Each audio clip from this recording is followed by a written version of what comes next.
నువ్వు chief minister కాదు, నువ్వు చుమ్మా మినిస్టర్వి. చుమ్మా అసలు నీకేమైనా ధమాకుందా? మమ్మల్ని అరెస్ట్ చేస్తేవి ఆడికి పోయి తీసుకపోగానే జడ్జి గారు అరే గీ కేసుకి ఎందుకు తీసుకొచ్చిరా, చల్ పోరు బయటికి, అంత బేకార్ కేసులు అన్ని పెట్టి తీసుకుపోతున్నాను. ఆడికి పోయినాక ఎన్ని అబద్ధాలంటే, నన్ను కలెక్టర్ గారు పిలిచి ఇన్విటేషన్తో నేను పోయిన తర్వాత నా మీద కంప్లైంట్ ఎవరితో ఇప్పిస్తారు? కరీంనగర్ ఆర్డీఓతోని నా మీద పిటిషన్ ఇప్పిస్తారు. నేను ఛాలెంజ్ కడుతున్నా, అసలు కరీంనగర్ ఆర్డీఓ గారు ఎట్లుంటారో కూడా నాకు తెలియదు. నా జీవితంలో నేను ఆర్డీఓ గారితో నేను మాట్లాడలే. ఆ ఆర్డీఓ గారు అంట నేను వాళ్ళను ఆయన డ్యూటీస్ ని అబ్స్ట్రక్ట్ చేసిన అని చెప్పి నా మీద కంప్లైంట్ ఇచ్చాడు.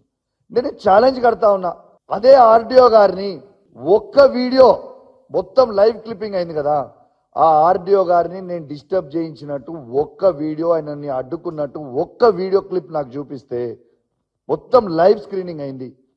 ఆర్డీఓ ఒక దిక్కుంటాడు, మేము ఒక దిక్కుంటాం. అసలు ఒక్క వీడియో క్లిప్ చూపించినా నేను నా ఎమ్మెల్యే పదవికి రాజీనామా చేస్తా. తర్వాత నేను ఏ ఒక్క తప్పు చేసినా నన్ను ఉరిదీయండి, చావడానికైనా రెడీగా ఉన్నా మా తెలంగాణ ప్రజల కోసం, తెలంగాణ రైతుల కోసం. కానీ అన్యాయంగా కేసులు పెట్టి ఉట్టిగా లోపల నూకి ఇబ్బంది పెడదామని అనుకుంటే, కౌశిక్ రెడ్డి మాట్లాడాడు భయపడి అని నువ్వు అనుకుంటే, మిస్టర్ రేవంత్ రెడ్డి గుర్తుపెట్టుకో, దిస్ ఇస్ కౌశిక్ రెడ్డి. అందరికంటే మంచిగా నీకు తెలుసు నా సంగతి. నువ్వు ఎంత ఎక్కువ చేస్తే ఇంకా అంత ఎక్కువ నేను చేస్తా తప్పితే నీకు భయపడే ప్రసక్తే ఉండదు.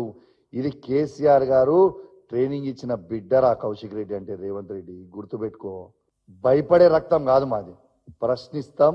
నువ్వు ఇచ్చే 6 గ్యారెంటీలు ఇచ్చే వరకు నిన్ను అడుగుతూనే ఉంటాం, నిన్ను కడుగుతూనే ఉంటాం.